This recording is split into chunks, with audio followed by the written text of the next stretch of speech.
Hey, folks, Quilly18 here, and today I want to talk to you about some games that are coming out soon from Slitherine. Slitherine is a game publisher. They do indie games, indie strategy games, and really a lot of niche stuff, the sort of thing that you would often find on this channel. In fact, I have played several Slitherine games on this channel, and they have been very kind to go and they just sponsored a live stream, and they are sponsoring this video here so I can get the news out about their upcoming games. So they just had their Slitherine Next event for 2025, which was in the honor of their 25th anniversary. They've been doing this for a while, and they announced a whole lineup of upcoming releases. I want to talk to you about 5 games in particular that caught my eye, mostly because they share a characteristic that you know that I love in the games. I love when I'm sort of a high-level commander rather than micromanaging teeny tiny little things all the time, and I really feel like these games have got that kind of vibe. So let's dive in. First up is Bolt Action, which is pretty exciting if you're into tabletop wargaming. I'm not familiar with Bolt Action itself, but it is a hugely popular World War II miniature game. Think like Warhammer, but for historical World War II combat. And it was designed by some of the legends behind Warhammer, for example, and now it's finally getting a proper video game adaptation. I'm not familiar with the actual tabletop thing. I've been doing a bunch of research about it, and it sounds fantastic, but my first experience with it will probably be in this digital version. Apparently, what makes Bolt Action interesting as a game system is the order dice mechanic. So in the tabletop version, you're putting colored dice out of bags to determine which player gets to activate units, and there's some tension because you never know when your opponent's going to move. That sounds fascinating. I wonder how that's going to be implemented in the digital version. Apparently, sorry, I have some notes. Apparently, the digital version translates to sort of an order point system that keeps the same unpredictable initiative somehow. You've got a bunch of different orders like advance, fire, run, rally, down, ambush. The whole system is built around planning, positioning, and timing rather than reflexes. Again, absolutely my vibe. I'm sure I'm going to make plenty of tactical mistakes as I go, but at least it's going to be within my wheelhouse. You're going to use terrain to set up ambushes, creating overlapping fields of fire to suppress enemies, exploiting cover.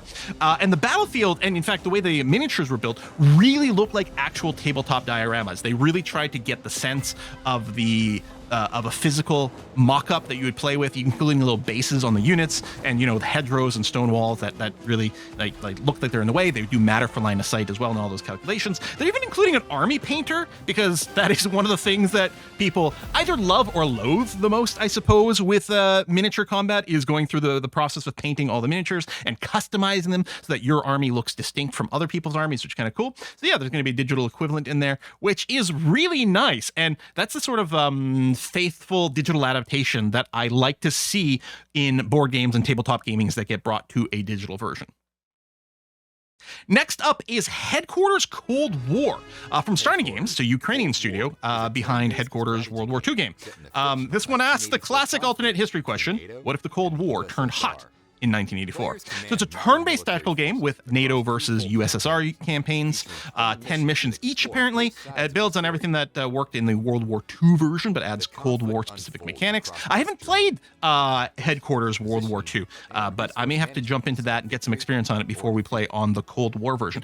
Cold War is one of those things that it's such an interesting setting, and yet I have a hard time thinking of a lot of mainstream games that have really gone and exploited this fantastic setting, whereas indie wargaming and strategy game tends to touch on it a lot more, which just goes to show the sort of value of smaller indie publishers that are following passion projects instead of whatever the big marketing people say is going to be the top seller, the most competitive thing.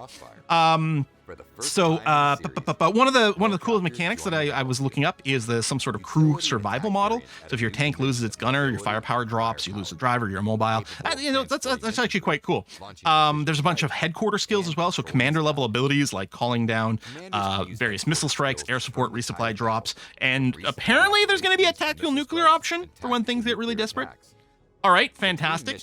They're adding helicopter warfare, which is apparently the franchise's first airborne units. You get attack helicopters, precision strikes, transport choppers for deploying infantry, offers skills tree system with abilities like close quarters combat, enhanced radar systems, and the officers apparently persist between missions, so you're developing your force over the course of a campaign. And that's what I like. I really like that kind of meta development that can happen. I like a lot of strategy games, including real-time strategy games, but a lot of times what you do in one mission doesn't really carry forward into the next. And I always disappoint disappoints me a little bit. Like, I want to be rewarded for doing super extra good in some way. And so having things like persistent commanders is a pretty good way of doing that. I should note, for a lot of these games, beta signups are available already. There's going to be a link down below that goes to the Slitherine.com beta page. I think it is just /beta, but check the description box down below to make sure, because you can get in on a lot of these early on as well. Next up, okay, Radio Commander. Pacific 41 specifically. Now, I've known about this game called Radio Commander for a while. I think it came out in 2019, and it deals with the Vietnam War. And it has recently been picked up by Slitherine, who are rebranding that, I believe, to Radio Commander Vietnam 64. I think it is. But now they're working on Radio Commander Pacific 41. And I loved the concept of this game from the first time I read it. So you're not sitting in the field. You can't even see your units at all. Not really. Instead, you're sitting in a war room with a radio, a map, and little tokens that you have to manually position based on radio reports from the field of where you think your units are. And that's it. You're literally commanding through voice communications alone. So yeah, the original Radio Commander was set in Vietnam, was a cult hit in 2019, and now Squadron Studios bring the concept to Pacific Theater in World War II. Apparently in spring of 2026, so not very far away. I guess, doing some research, the developer is a former Polish airborne officer and combat veteran. He designed the game around this quote: "A piece of paper makes you an officer, the radio makes you a commander." I love that. What a great quote. So yeah, you're operating on a 2 command level strategic command from Hawaii, apparently, where you're managing carrier task forces, and the tactical battle from your flagship, where you're coordinating the actual fighting. You got new tools like radar plots and mission board tracking. So I like that, like, the technology is appropriate for the setting that you're playing with the most. And yeah, that tension really comes from the fog of war. When radio reports stop coming in, you genuinely don't know what your units are doing. Are they advancing? Are they pinned down? Have they been wiped out completely?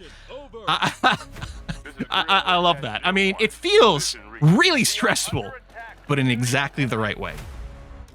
Now I want to talk about Battle Plan. This is from a company called Foolish Mortals Games, and they were behind some games called Radio General and Kaiju Wars, which I have not played, but they take a completely different approach to the same idea. Their insight was simple: World War II generals didn't click on individual units, they drew arrows on maps. And I like this, and of course, for all of us who have played things like Hearts of Iron, this should vibe with us. So that's what you do. You're literally sketching troop movements, artillery targets, assault paths on a period-accurate map, and you watch your AI officers execute those plans autonomously. I really like that concept so much. So you're playing, you're really playing the theater general rather than, a platoon sergeant. So the scope is massive. We're talking second simulation of month-long battles, hundreds of thousands of troops across thousands of kilometers. And yeah, I mean, you just naturally compare it to like the Hearts of Iron planning tools, but really focused on that, rather than every other aspect of the grand strategy, really deep focused on the tactical plans themselves. There's a campaign around the liberation of France, covering D-Day all the way through to Germany. And again, your army persists, veterancy, officer development, recovering wounded soldiers, all of it carries forward, which I really like. I want that feeling that my decisions matter, both so that I'm rewarded for when I do well, but also I get punished meaningfully when it doesn't. And apparently, they've geotagged historical photos of the exact locations where they were taken in 1944. So when you do certain things, you'll actually see wartime photos of like cities that you recapture. That's kind of cool. And apparently, there's going to be a demo coming during Steam Next Fest in February. So keep an eye out for that. And again, the beta testing is active now. So again, check the links down below for lots of different information, including the Slitherine beta sign-up page where you can sign up for lots of these. Finally, this one is less of a completely brand new announcement, but I really wanted to highlight it. And this is Scramble Battle of Britain. This one's already been in early access as of October. They've got a full release planned for spring. And while apparently, and some of my viewers have been playing this already and gave me some good information about it, apparently there's already sort of a kind of a light campaign in it now, but one of the big things coming with the 1.0 release is a big mega campaign that is very exciting.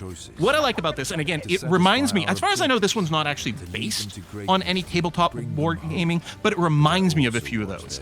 Some of the games where I think there were some X-Wing type games like this, and I think probably some actual like airplane dogfighting games as well, where you're planning your moves by like placing down cards or cardboard pieces or something that indicate the movement that your units are going to do, and then you sort of flip them over and reveal them. I think that's sort of the vibe that's going to be here, except we're playing in a full 3D space, which is something that is very difficult to do in physical person. Although I have seen some tabletop board games attempt that, and I like that. So what we're talking about here is we're talking about an airplane dogfighting game, but rather than piloting the planes, you are just planning out the moves. You know, take a left turn, elevate, go and make a diving run on this unit or that unit.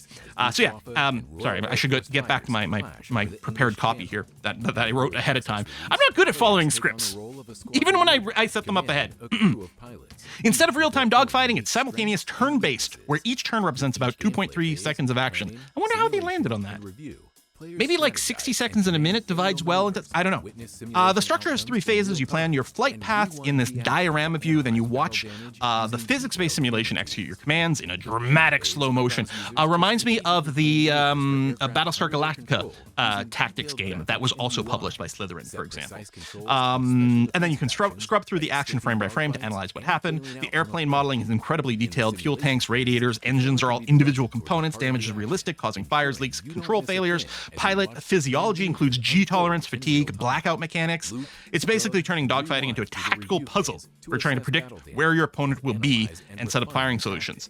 And then, it's going to have this campaign, and we're going to have, again, a sort of persistency with your pilots. You can just do skirmishes and battles that way, but yeah, then you've got the full campaign. The full version 1.0 will add the channel defense campaign, which they're describing as a personal story of your squadron, leadership, survival, humanity against overwhelming odds. Your pilots will grow, change, get into trouble on leave, bond or feud with each other. It does sound genuinely compelling. I really like it. Again, it's hitting all of those notes for me, which I absolutely enjoy. So again, if you check the link down below, there will at the Slitherine Next, I think they announced a total of 15 different things, some of which were expansions or big patches for games that are already out in various stages of release, pre-release, early access, etc. But these are the 5 that I really wanted to highlight because they were some of the things that hit the biggest itch for me to scratch. So yeah, again, thank you very much to Slitherine for sponsoring this video. I know that this whole video reads a lot like an advertisement, which I guess technically it is, but I'm also very genuinely excited. I think Slitherine does great works. I like that they really support these niche, very crunchy indie tactical and strategy games but again, the big companies don't seem to touch because they're like, oh, we're not going to sell like 1 billion copies of this. We need to make another foot soccer ball game of some kind.